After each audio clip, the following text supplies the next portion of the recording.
अभी पिछले वीडियो के अंदर में हमने ख़त्म किया है पॉलिनेशन। पॉलिनेशन के दौरान पोलन ग्रेन का ट्रांसफ़र होता है फ्रॉम एंथर टू स्टिग्मा।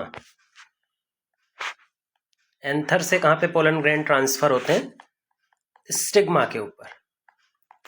अब पॉलिनेशन के बाद क्या क्या स्टेप होने वाले हैं, पॉलिनेशन के आगे हमें ये समझना है।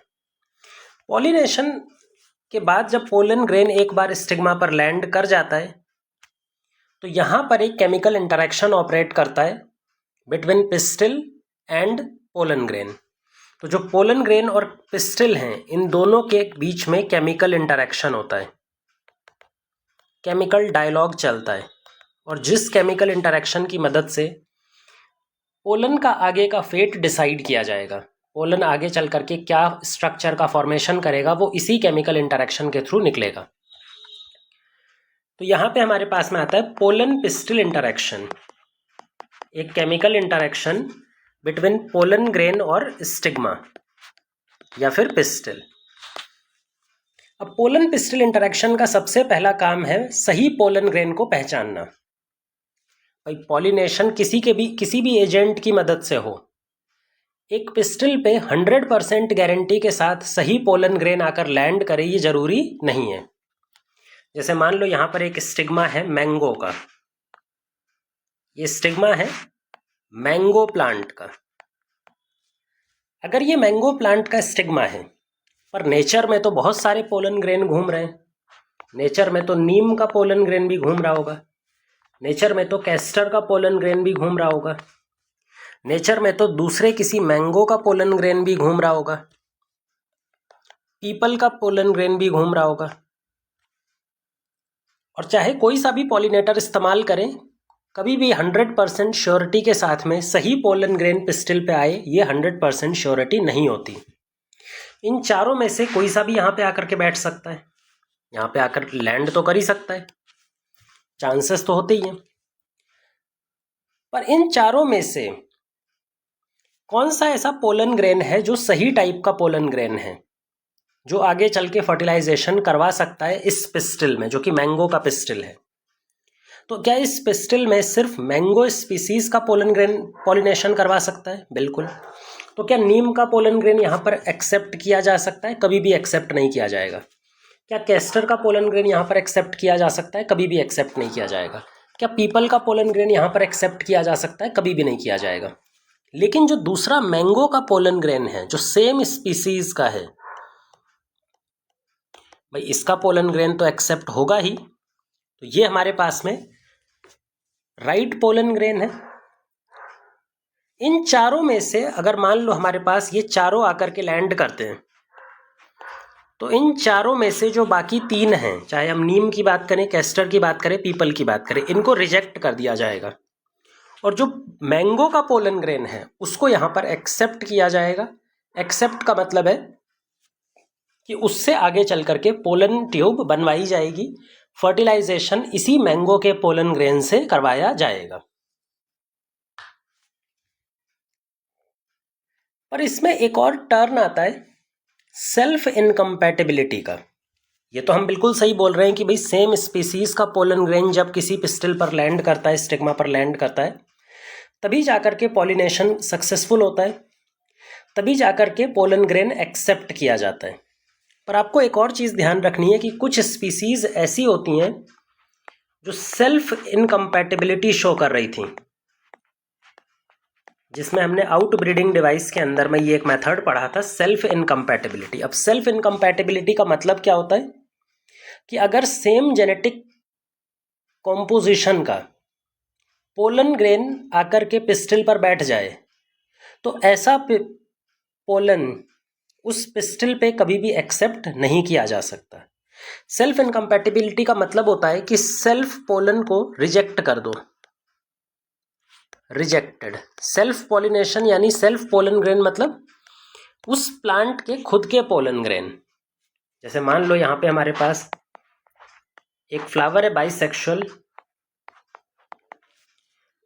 अगर कभी भी पोलन ग्रेन, इसी प्लांट का पोलन ग्रेन इसी प्लांट के पिस्टिल पे जाके बैठ जाता है, तो वो इसको रिजेक्ट कर देगा, क्योंकि ऐसा प्लांट सेल्फ इनकम्पैटिबिलिटी शो कर रहा है। सेल्फ इनकम्पैटिबिलिटी का मतलब ही होता है कि खुद के पोलन ग्रेन को खुद के स्टिग्मा पर जर्मिनेट होने मत दो, उसको एक्सेप्ट मत करो। तो जैसा कि मैंने बताया है कि भाई जो राइट पोलन होता है वो सेम स्पीसीज वाला पोलन होता है, बट कुछ ऐसी भी ऑर्गेनिजम्स होते हैं, कुछ ऐसे भी प्लांट होते हैं जो खुद का पोलन ग्रेन अपने पिस्टिल पर एक्सेप्ट नहीं करते, सेल्फ इनकम्पैटिबल। तो इसमें यह भी ध्यान रखना पड़ेगा हमें कि वो सेल्फ या फिर खुद के पोलन ग्रेन ना हो, किसी दूसरे मेंबर के हों, सेम स्पीसीज के। कोई दूसरा मेंबर है जो कि सेम स्पीसीज को बिलोंग करता है, दोनों मैंगो प्लांट है, तो यहाँ से पोलन ग्रेन इस पर लैंड कर सकता है, बट इसका खुद का वाला लैंड यहाँ पर नहीं करने वाला है। ये होता है हमारा पोलन एक्सेप्ट करना या फिर पोलन को रिजेक्ट करना। तो पहले हमारे पास हुआ था पॉलिनेशन, जिसमें पोलन ग्रेन आकर के स्टिग्मा पर बैठ गए थे। पॉलिनेशन के बाद में या तो पोलन ग्रेन को एक्सेप्ट किया जाता है, जिसको बोलते हैं एक्सेप्टेंस, जहाँ पे पोलन ग्रेन को एक्सेप्ट कर लिया जाता है, या फिर दूसरी पॉसिबिलिटी है कि उसको रिजेक्ट कर दिया जाए। दोनों में से दोनों पॉसिबिलिटी ठीक है। कई बार एक्सेप्ट होगा, कई बार रिजेक्ट भी होगा। मान लो रिजेक्ट हुआ, तब तो हमारे पास कोई चांस ही नहीं है कि पोलन ट्यूब का फॉर्मेशन हो।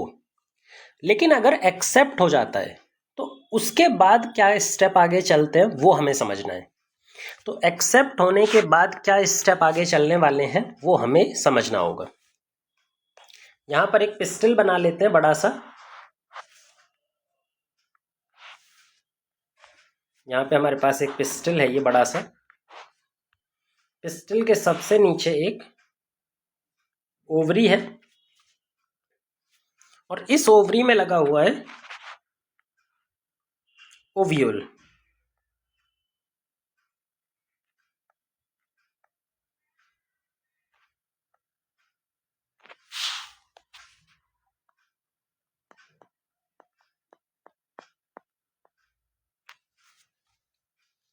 इस ओवरी में क्या लगा हुआ है? ओव्यूल लगा हुआ है ये, और ये एम्ब्रियो सैक। एम्ब्रियो सैक की बात तो बात में करेंगे।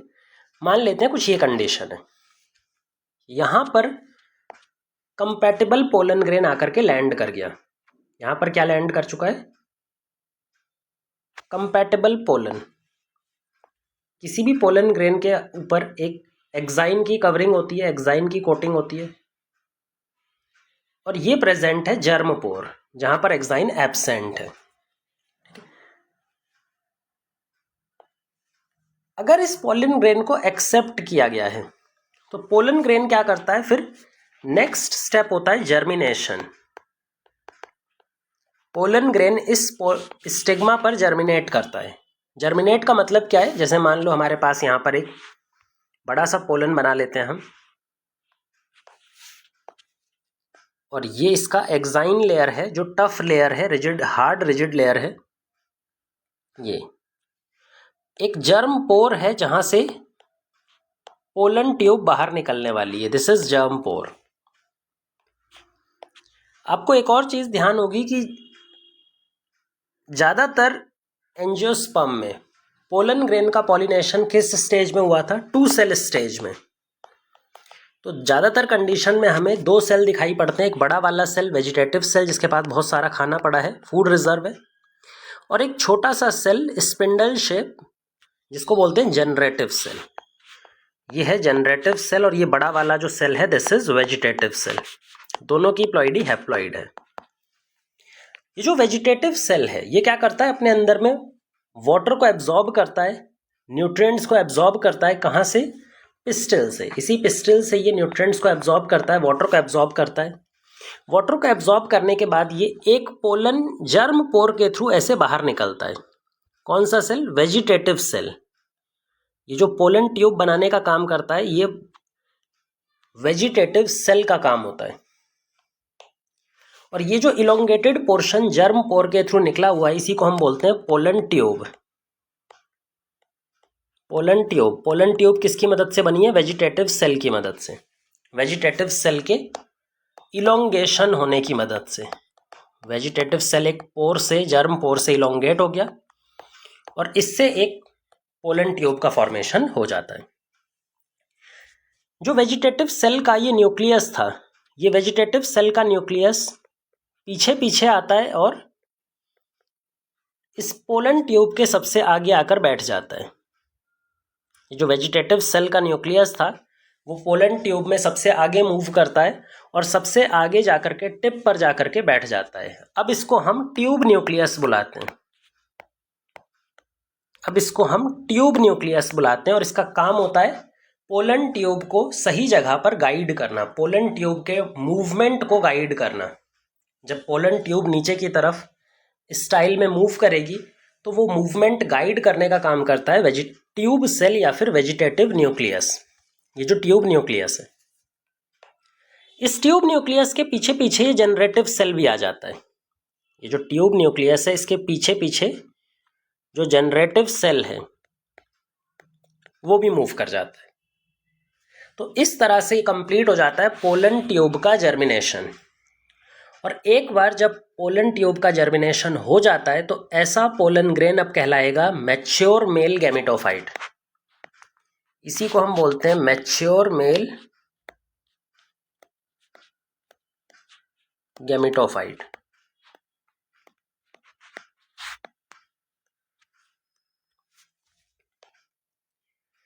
अब ये मेल गैमेटोफाइट में जो पोलन ट्यूब बनी है, ये पोलन ट्यूब कहाँ से मूव करेगी? ये पोलन ट्यूब स्टाइल के थ्रू मूव करेगी। तो यहाँ पे हम पोलन ट्यूब बना लेते हैं जो कि धीरे धीरे स्टाइल के थ्रू आगे की तरफ बढ़ रही है। और इसके मूवमेंट को गाइड कौन कर रहा है? सबसे आगे वाला न्यूक्लियस जिसका नाम है ट्यूब न्यूक्लियस, ये इसको आगे की तरफ गाइड कर रहा है। और जो पीछे चल रहा है दैट इज जनरेटिव सेल। इसके पीछे जस्ट है हमारे पास जनरेटिव सेल, हैप्लॉइड सेल। अब जैसे जैसे पोलन ट्यूब पिस्टल के थ्रू नीचे मूव कर रहा है, स्टाइल के थ्रू, पिस्टल का जो स्टाइल है बड़ा वाला लंबा वाला पोर्शन, इसके थ्रू जैसे जैसे ये पोलन ट्यूब नीचे की तरफ मूव कर रहा है, उसी टाइम में इस जनरेटिव सेल में होता है माइटोसिस डिवीजन। ये जो जनरेटिव सेल है ये क्या करता है? माइटोसिस डिवीजन शो करता है। और माइटोसिस डिवीजन शो करने की वजह से दो नए हैप्लॉइड सेल का प्रोडक्शन कर देता है जिनको हम मेल गैमीट बुलाते हैं। अब दो हैप्लॉइड सेल जिनको यहाँ पे हम मेल गैमीट कह करके बुलाने वाले हैं। तो पोलन ट्यूब को थोड़ा और इलोंगेट कर देते हैं, मान लेते हैं ये थोड़ा और लंबी हो गई। आगे जाने पर ये ट्यूब न्यूक्लियस सबसे आगे और पीछे दो मेल गैमीट, एक मेल गैमीट ये और एक मेल गैमीट ये अब की बार क्या रिप्रेजेंट कर रहे हैं? Male gametes.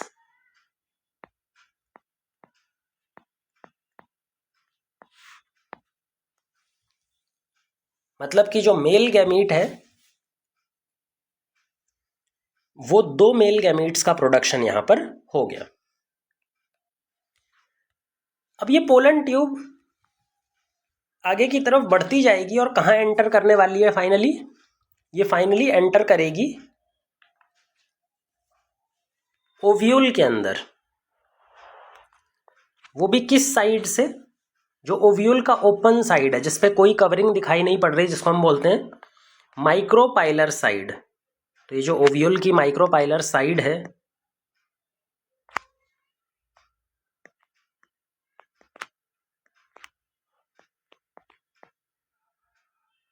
तो जो ओव्यूल की माइक्रोपाइलर साइड है उसके थ्रू यहां पर ये एंटर करेगा इनटू ओव्यूल। तो इस जगह पर पोलन ट्यूब एंटर कर जाता है into ovule. Pollen tube enters into ovule.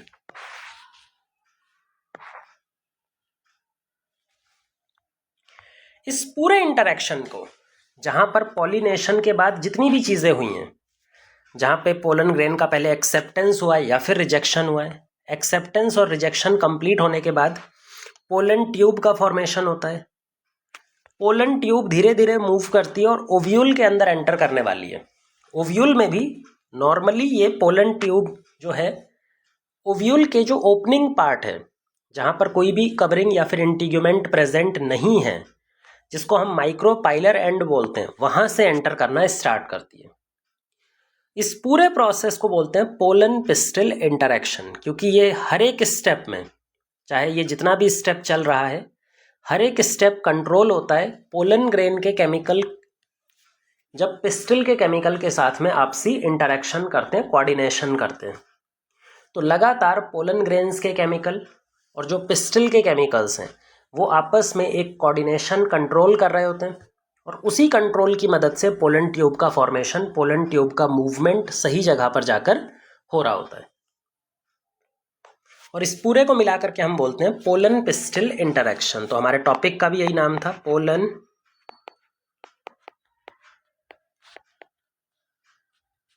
Pistil interaction.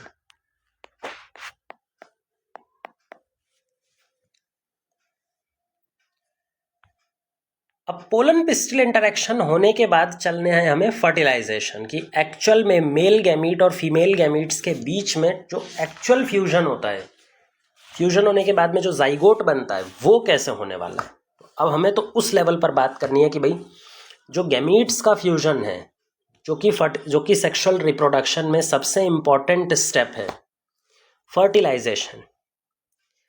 हमने पूरे सेक्सुअल रिप्रोडक्शन को 3 फेज में बांटा था। प्री फर्टिलाइजेशन, फर्टिलाइजेशन से पहले, दूसरा था फर्टिलाइजेशन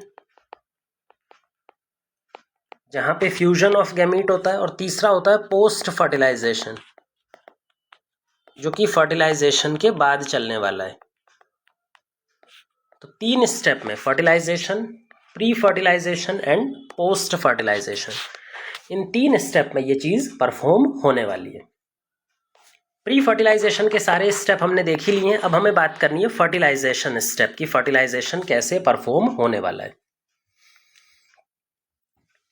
अब फर्टिलाइजेशन का सिंपल सा मतलब है कि जो मेल गैमीट या फिर फीमेल गैमीट्स हैं, अलग अलग सेल हैं, फीमेल का सेल, मेल का सेल, वो आपस में फ्यूज करते हैं, इसी को बुलाया जाएगा फर्टिलाइजेशन। फर्टिलाइजेशन के लिए हम इस ओव्यूल को बड़ा करके दिखाएंगे आपको, ठीक है। पूरे ओवरी की ज़रूरत नहीं है, पोलन ट्यूब रीच कर चुकी है ओव्यूल तक। तो अब हम डायग्राम में सिर्फ ओव्यूल दिखाएंगे, और ओव्यूल के अलावा जो एम्ब्रियो सैक है वो दिखाएंगे। तो यहाँ पर एक बड़ा सा ओव्यूल बना लेते हैं।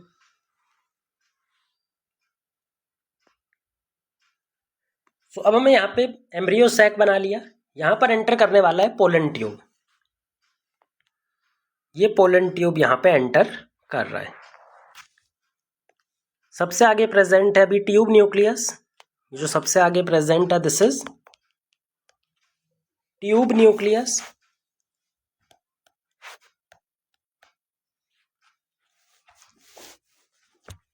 और ट्यूब न्यूक्लियस के पीछे 2 मेल गैमीट, ये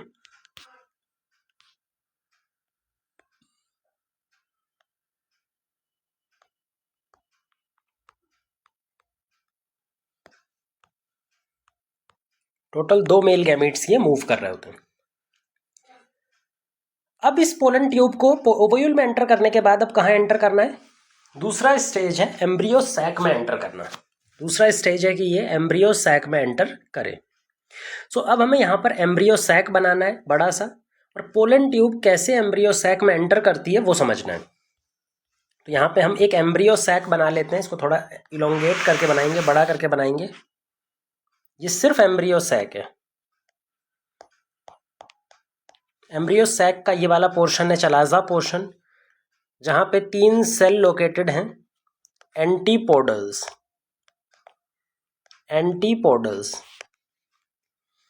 बीच में 2 पोलर न्यूक्लियाई हैं जो N+N स्टेज को दिखा रहे होते हैं, और यहाँ पर 3 सेल होते हैं जो हैप्लॉइड नेचर के होते हैं, जिसमें से ये बीच वाला सेल है एग सेल, सबसे बड़ा वाला सेल एग सेल, और जो 2 बाहर के सेल हैं सिनर्जिड, हेल्पिंग सेल्स।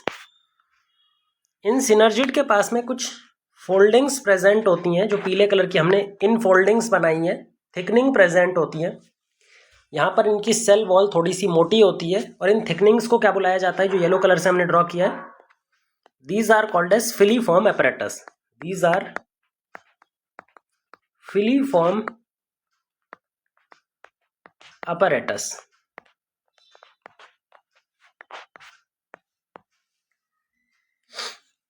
जब ओव्यूल एंड पोलन ट्यूब यहाँ पर एंटर करने वाली है, मान लो ये पोलन ट्यूब है, तो जब पोलन ट्यूब का एंट्री होता है, इस पोलन ट्यूब के एंट्री के टाइम इसको गाइड करता है सिनर्जिड्स। ये जो सिनर्जिड सेल हैं, इसके अंदर जो फिलीफॉर्म है, सिनर्जिड सेल कुछ केमिकल रिलीज करते हैं और इन केमिकल्स की तरफ पोलन ट्यूब आगे जाकर अट्रैक्ट होती है। इन दोनों सिनर्जिड्स में से एक पर्टिकुलर साइड पे पोलन ट्यूब मूव करेगी। तो जो पोलन ट्यूब है वो किस तरफ एंटर करेगी? किसी एक सिनर्जिड सेल में, और ये आगे चल के इसी सिनर्जिड सेल में ओपन होने वाली है। तो ये दो मेल गैमेट्स है और ये सिनर्जिड सेल में एंटर करेगी। जैसे ये सिनर्जिड सेल को टच करती है, अब हम यहाँ पे इसको टच करता हुआ दिखाते हैं। मान लो ये इस वाले एंड पे सिनर्जिड को टच करती है,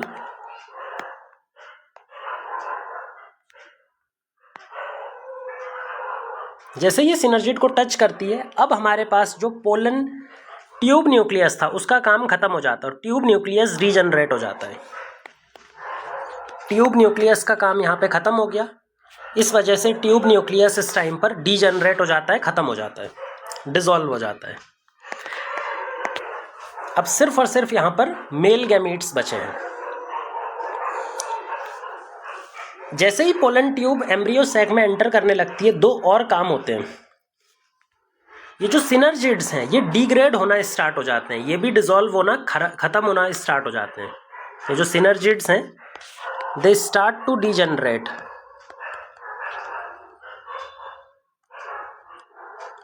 डीजनरेट होना स्टार्ट कर देते हैं। जो पोलर न्यूक्लियाई हैं वो आपस में फ्यूज कर जाते हैं। जो दो पोलर न्यूक्लियाई हैं n+n स्टेज में, ये आपस में फ्यूज करके 2n स्टेज बना देते हैं, डिप्लॉइड न्यूक्लियस का फॉर्मेशन कर देते हैं। और ये जो रिजल्टिंग डिप्लॉइड न्यूक्लियस बनता है, इस डिप्लॉइड न्यूक्लियस का एक और नाम है सेकेंडरी न्यूक्लियस।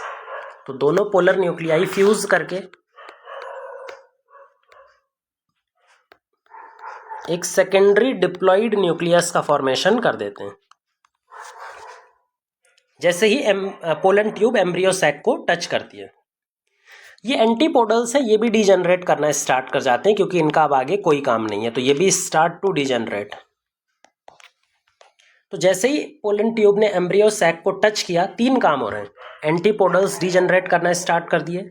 जो पोलर न्यूक्लियाई दो न्यूक्लियस की फॉर्म में n+n स्टेज में अभी तक प्रेजेंट थे, वो अब आपस में फ्यूज कर जाते हैं और फ्यूज करने के बाद में 2n डिप्लॉइड सेकेंडरी न्यूक्लियस का फॉर्मेशन कर देते हैं। सिनर्जिड्स जो होते हैं वो सिनर्जिड्स डीजनरेट होने लगते हैं। ये सारे काम कहाँ पे होते हैं? पोलन ट्यूब की एंट्री के टाइम पर ऑपरेट होने लगते हैं। अब ये पोलन ट्यूब एंटर करती है सिनर्जिड्स के थ्रू, और सिनर्जिड्स के थ्रू जैसे ये एंटर यहाँ पर करेगी, मान लो इसको हम बनाते हैं, तो जैसे ये सिनर्जिड के थ्रू एंटर करती है, फिर एंटर करने के बाद में ये वाटर को एब्जॉर्ब करती है, बहुत सारा एक्सेस वाटर एब्जॉर्ब करती है और वाटर एब्जॉर्ब करके रप्चर हो जाती है। जैसे ये रप्चर होगी, जैसे ये फूटती है, ये ज़्यादा बड़ा हमने डिलीट कर दिया। अब हम यहाँ पे पोलन ट्यूब का रप्चर कर देते हैं। जैसे ही पोलन ट्यूब रप्चर होगी, फूट जाएगी, तो जो एग स्पर्म सेल है, दो स्पर्म सेल, ये दोनों स्पर्म सेल कहाँ पे रिलीज हो जाएंगे? सिनर्जिड सेल के साइटोप्लाज्म में। दोनों के दोनों सेल इस सिनर्जिड सेल के साइटोप्लाज्म में आ जाएंगे। और हमने पहले ही बता दिया है कि सिनर्जिड सेल धीरे धीरे डीजनरेट हो रहा है, खत्म हो रहा है। तो जैसे जैसे सिनर्जिड डीजनरेट होगा तो सिनर्जिड के साइटोप्लाज्म से होती हुई ये दोनों मेल गैमीट्स एम्ब्रियो सैक के अंदर आ जाएंगे। तो पहले पोलन ट्यूब में रहते हैं, पोलन ट्यूब से सिनर्जिड्स में एंटर करते हैं। सिनर्जिड्स डीजनरेट हो रहे थे, तो सिनर्जिड से होते हुए जो दो स्पर्म सेल थे, मेल गैमीट्स थे, वो एम्ब्रियो सैक के सेंट्रल सेल में आ जाते हैं। जो बड़ा वाला सेंट्रल सेल है वो इसके अंदर आ जाते हैं। सो अब हमारे पास में सिनर्जिड्स पूरी तरह से डीजनरेट हो जाते हैं, एंटीपोडल्स डीजनरेट हो जाते हैं। चार चीजें बचती हैं जो हमें याद रखनी है। पहला तो ये दो मेल गैमीट्स बचे हुए हैं, दो मेल गैमीट्स बचे हुए हैं, एक ये सेकेंडरी न्यूक्लियस बचा हुआ है और ये एक एग सेल बचा हुआ है। ठीक है, इन्हीं सब के बीच में, यही जो चारों हैं, इन्हीं के बीच में अब फर्टिलाइजेशन फ्यूजन देखने को मिलेगा। अब एक्चुअल में फर्टिलाइजेशन कैसे होता है, फ्यूजन कैसे होता है, इन दोनों मेल गैमीट्स किस पर्टिकुलर स्ट्रक्चर के साथ में जाकर के फ्यूज करते हैं, वो हमें समझना है। जो दो मेल गैमीट्स हैं हमारे पास में एम्ब्रियो सैक में, इस टाइम पर कितने मेल गैमीट्स हैं? दो मेल गैमीट्स। इसमें से एक मेल गैमीट जाता है और फ्यूज कर जाता है एग सेल के साथ।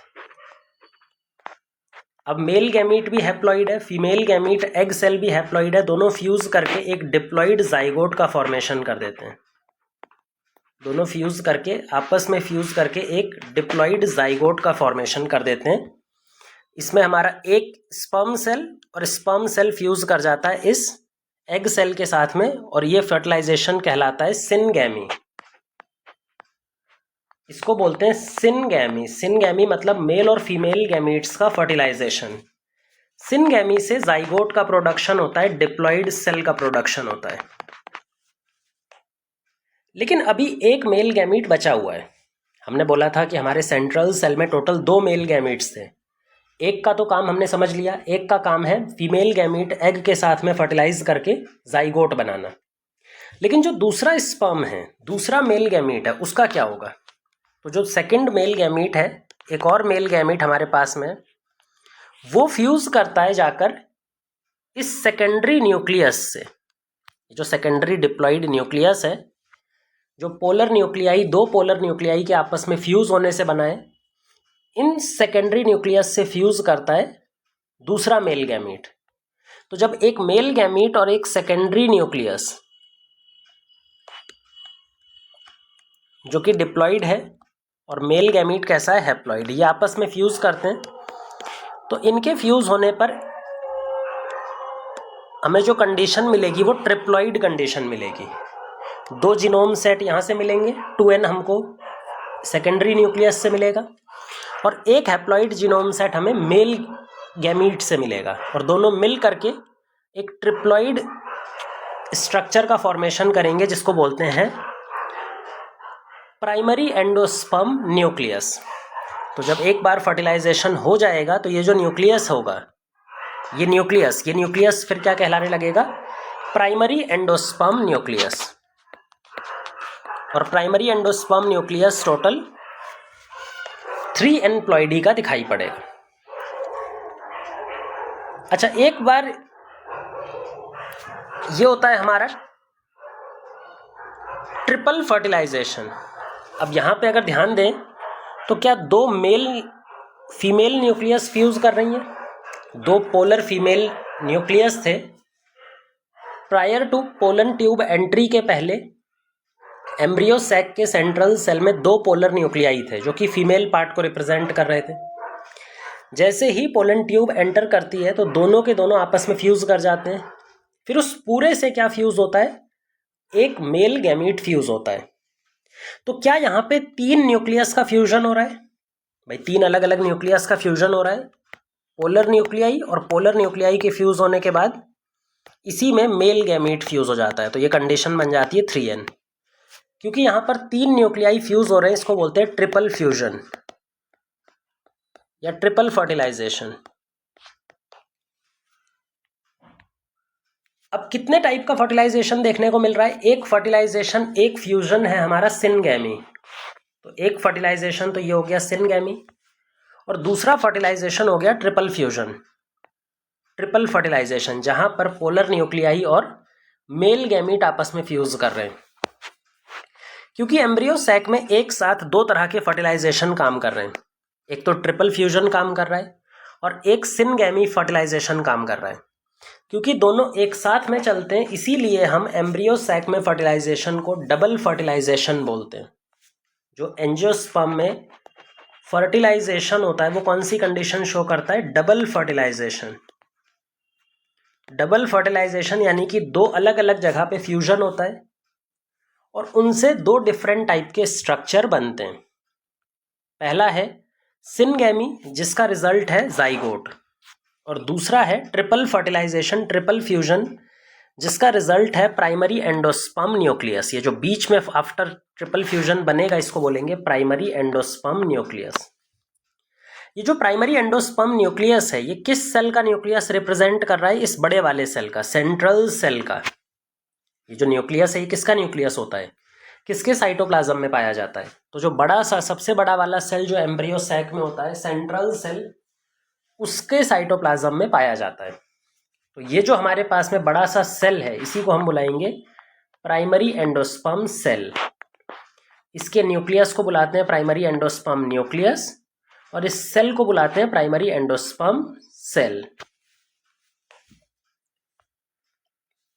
और ये आफ्टर फर्टिलाइजेशन जो एग है ये फर्टिलाइजेशन के बाद में कन्वर्ट हो जाएगा जाइगोट में, डिप्लॉइड जाइगोट में।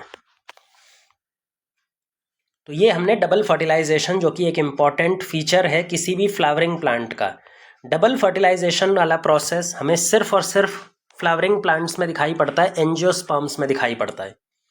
एंजियोस्पर्म के अलावा कोई सा भी प्लांट ग्रुप ले लो आप, वहाँ पे डबल फर्टिलाइजेशन देखने को नहीं मिलता। तो हमने यहाँ पे फर्टिलाइजेशन भी पढ़ लिया।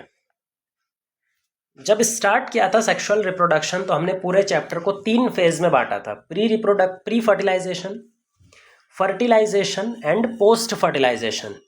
प्री फर्टिलाइजेशन हमने स्टार्टिंग में पढ़ा था जहाँ पे फ्लावर का फॉर्मेशन, मेल गैमीट का फॉर्मेशन, फीमेल गैमीट का फॉर्मेशन स्टडी किया था, पॉलिनेशन स्टडी किया था। दूसरे फेज में हमने फर्टिलाइजेशन पढ़ा जो कि एंजियोस्पर्म में डबल फर्टिलाइजेशन दिखाई पड़ता है। फर्टिलाइजेशन के बाद में जो तीसरा फेज होगा किसी भी सेक्सुअली रिप्रोड्यूसिंग ऑर्गेनिज्म में, अगर प्लांट्स की बात करें तो इसको बोलेंगे पोस्ट फर्टिलाइजेशन इवेंट्स। पोस्ट यानी फर्टिलाइजेशन के बाद प्लांट के अंदर किस तरह के चेंजेस फर्टिलाइजेशन के बाद आते हैं, उन सबको मिलाकर के हम बोलते हैं पोस्ट फर्टिलाइजेशन इवेंट्स। अब इन पोस्ट फर्टिलाइजेशन इवेंट्स में हमें काफ़ी सारी चीज़ें समझनी है। फर्टिलाइजेशन के बाद में फ्लावर में ड्रामेटिक चेंजेस आते हैं, चाहे उसकी मॉर्फोलॉजिकल बाहरी तौर पे बात करें या फिर उसके अंदर जो स्ट्रक्चर्स प्रेजेंट हैं वहाँ पे भी काफ़ी तौर पे चेंज आते हैं। जो कुछ इम्पॉर्टेंट देखने वाले चेंजेस हैं वो होते हैं, मान लो फर्टिलाइजेशन हो गया, आफ्टर फर्टिलाइजेशन फ्लावर का क्या होता है, ओवरी को छोड़ के फ्लावर के जितने भी पार्ट हैं, फीमेल पार्ट को छोड़ के, चाहे वो सेपल हो, पेटल हो या फिर एंथर या स्टेमन हो, ये सारे गिर के बिखर जाते हैं, मतलब फ्लावर से टूट के गिर जाते हैं, खत्म हो जाते हैं। फ्लावर में सिर्फ और सिर्फ बचता है ओवरी, क्योंकि ओवरी पोस्ट फर्टिलाइजेशन में डेवलपमेंट शो करेगा, आगे चल करके एक इम्पॉर्टेंट स्ट्रक्चर का फॉर्मेशन करेगा। ये जो ओवरी की वॉल होती है, जो ओवरी की दीवार होती है, ये ओवरी की दीवार बची हुई रहती है और यही ओवरी आगे चल करके फ्रूट बनाने वाली है। जो ओवरी है वो आगे चल के क्या बनाने वाली बेटा? फ्रूट बनाने वाली है। तो अगर हम इसको ऐसे बनाएं हमारी ओवरी को, ये तो ओवरी की जो वॉल थी ये आगे चल करके आफ्टर फर्टिलाइजेशन फ्रूट बनाती है। इस ओवरी में बहुत सारे ओव्यूल्स भी प्रेजेंट थे, इस ओवरी में बहुत सारे ओव्यूल्स भी प्रेजेंट थे। आफ्टर फर्टिलाइजेशन ये जो ओव्यूल्स हैं ये ओव्यूल बना देते हैं सीड। ये जो ओव्यूल है ये क्या बनाते हैं? आगे चल करके सीड का फॉर्मेशन कर देते हैं। इस सीड के अंदर क्या होता है भाई? इस सीड के अंदर में हमें 2 चीजें पढ़नी है, एक है एम्ब्रियो और दूसरा है एम्ब्रियो एंडोस्पर्म।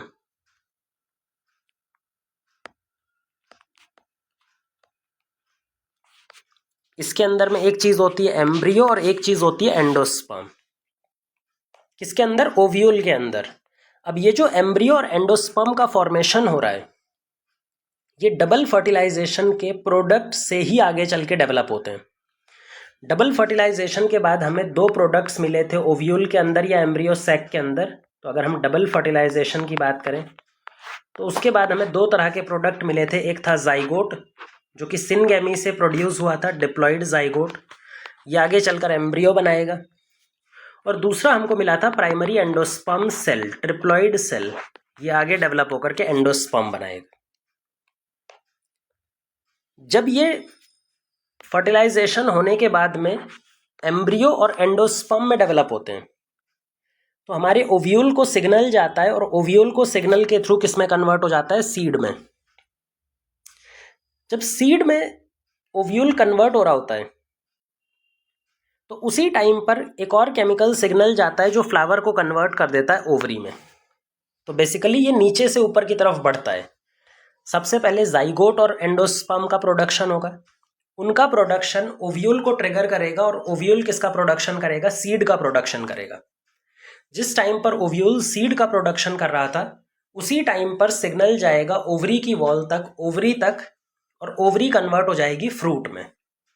तो इस तरह से हमारे पास में जो पूरा फ्रूट मिलता है वो ओवरी से ही डेवलप करता है। ओवरी के अलग अलग पार्ट से पूरे के पूरे फ्रूट का डेवलपमेंट, सीड का डेवलपमेंट वो वहाँ पर होता है। एक एक करके हम इनको भी पढ़ने वाले हैं। तो पोस्ट फर्टिलाइजेशन में हम इन्हीं चारों चीज़ों को पढ़ेंगे। हम फ्रूट डेवलपमेंट पढ़ेंगे, सीड डेवलपमेंट पढ़ेंगे, एम्ब्रियो डेवलपमेंट और एंडोस्पर्म डेवलपमेंट। जो ऑर्डर हम फॉलो करने वाले हैं वो जिस ऑर्डर में वो डेवलप कर रहे हैं उसी ऑर्डर को फॉलो करेंगे। सबसे पहले एंडोस्पर्म और एम्ब्रियो डेवलप कर रहे होते हैं तो इन दोनों को हम पहले पढ़ेंगे। इनके डेवलपमेंट की वजह से सीड फॉर्म होता है तो इसको हम फिर उसके बाद पढ़ेंगे, और सीड की वजह से फ्रूट बनता है तो फ्रूट को सबसे लास्ट में पढ़ने वाले हैं। तो इसी ऑर्डर को, जिस ऑर्डर में वो डेवलप हो रहे हैं उसी ऑर्डर में हम इनकी स्टडी को भी कैरी करेंगे।